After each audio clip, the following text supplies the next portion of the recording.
میرے بھائیوں، آج 27واں دن ہے۔ فلسطین میں ہماری ماؤں بہنوں کے اوپر بمباری کی جا رہی ہے۔ میرے بھائیوں، آج 27واں دن ہے کہ ہمارے فلسطین میں ماؤں بہنوں کی تعداد 8000 ہو گئی ہے۔ میرے بھائیوں، آج 27واں دن ہے کہ ہمارے 3000 بچوں کو شہید کیا جا رہا ہے۔ میرے بھائیوں، آج 27 دن ہو چکے ہیں کہ میری اور آپ کی غیرت للکاری نہیں ہے۔ میرے بھائیوں، یہ پیغام، یہ جو آج بات ہم لے کے آئے ہیں اور آج بے بس ہو کے آپ کے پاس آئے ہیں، اس کی وجہ یہی ہے کہ ہمارا پیغام ان لوگوں تک جا پہنچے جو اس چیز کو روک سکتے ہیں، جو جہاد کو عام کر سکتے ہیں۔ میرے بھائیوں، کیا تم قرآن کی اس آیت کو نہیں سنتے کہ اللہ تعالیٰ سورہ نساء میں فرما رہے ہیں کہ کیا ہو گیا ہے تم لوگوں کو، کیا ہو گیا ہے تم لوگوں کو کہ تم ان بے بس ماؤں بہنوں بچوں کے لیے لڑتے نہیں ہو۔ وہ اللہ سے فریاد کرتے ہیں کہ کب تمہاری مدد آئے گی اللہ، کب تمہارے وہ لوگ کھڑے ہوں گے ہمارے پیچھے۔ میرے بھائیوں، کیا تم سورہ توبہ کی اس آیت کو نہیں سنتے کہ اللہ کہتا ہے کہ کیوں ڈرتے ہو ان سے؟ ڈرنا تو تمہیں ہم سے چاہیے، اللہ سے ڈرنا چاہیے۔ اور میرے بھائیوں، اللہ تعالیٰ فرماتے ہیں کہ تم 20 بندے ہو اور وہ 100 ہو جائے تب بھی تمہارا مقابلہ نہیں کر سکتا۔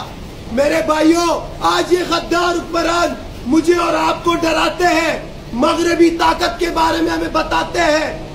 خود قرآن کہتا ہے کہ یہ بزدل قوم ہے، تو ہم کیوں ڈرتے ہیں ایسے لوگوں کے؟ تکبیر! اللہ اکبر! تکبیر! اللہ اکبر! تکبیر! اللہ اکبر!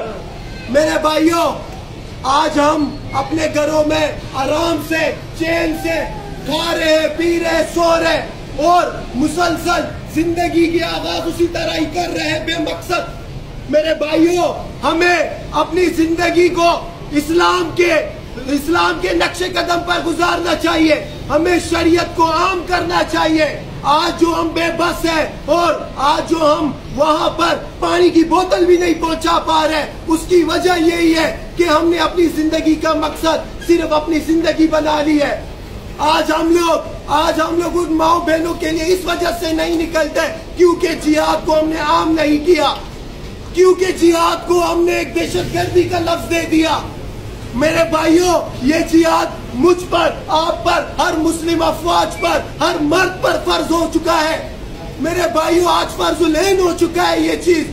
میرے بھائیوں، یہ طاقت آپ اور میں تو نہیں رکھ سکتے کہ ہم جائے فلسطین کو آزاد کریں، لیکن میرے بھائیوں، یہ طاقت ہماری افواج رکھ رہی ہے، کیونکہ ہماری افواج کے پاس وہ ٹیکنالوجی ہے، وہ اسلحہ ہے، وہ بم ہے، وہ ٹینک ہے جو ان فلسطین کو چند منٹوں میں صفائے ہستی سے مٹا سکتے ہیں۔ تو میرے بھائیوں، ہم اپنے ان افواج تک یہ آواز کیوں نہیں پہنچاتے؟ وہ افواج بھی تو ہم سے ہے، کوئی اور مخلوق تو نہیں ہے، وہ ہمارے گھروں سے ہے، وہی جنرل، وہی فوجی، وہی سپاہی ہمارے گھروں سے۔ ہم کیوں نہیں وہاں تک جاتے، ان کو یہ کہتے ہیں کہ تم کیوں بیٹھے ہو، تم اپنی بیرکوں میں کیوں بیٹھے ہو، تم کیوں نہیں نکلتے ان مظلوم مسلمانوں کے لیے؟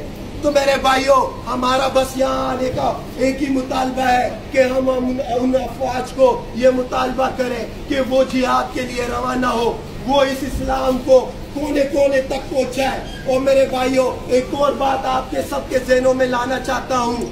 میرے بھائیوں، آج جو اسلام ہے وہ اجنبی بن چکا ہے، آج اسلام ہم سے دور ہو چکا ہے۔ اس کی وجہ یہی ہے کہ میں نے اور آپ نے اس کے لیے کوئی محنت نہیں کی۔ میرے بھائیوں، آج اسلامی نظام نہ ہونے کی وجہ سے ہم سب یتیم ہو چکے ہیں۔ آج اس وجہ سے ہم کفار کو طاقتور سمجھ رہے کیونکہ ہم اسلام کو چھوڑ چکے۔ اس شریعت کو دوبارہ سے نافذ کرنے کی ضرورت ہے، اسلام کو دوبارہ سے نافذ کرنے کی ضرورت ہے۔ میرے بھائیوں، اس کے لیے مجھے بھی آپ کو بھی محنت کرنی چاہیے کہ اسلام کا نظام ہم نافذ کریں اور افواج تک یہ پیغام پہنچائے کہ وہ ہمارے فلسطین ماؤں بہنوں کو ان کے اسرائیل کے ظلم سے نجات پا سکے۔ جزاک اللہ خیر۔ السلام علیکم ورحمۃ اللہ وبرکاتہ۔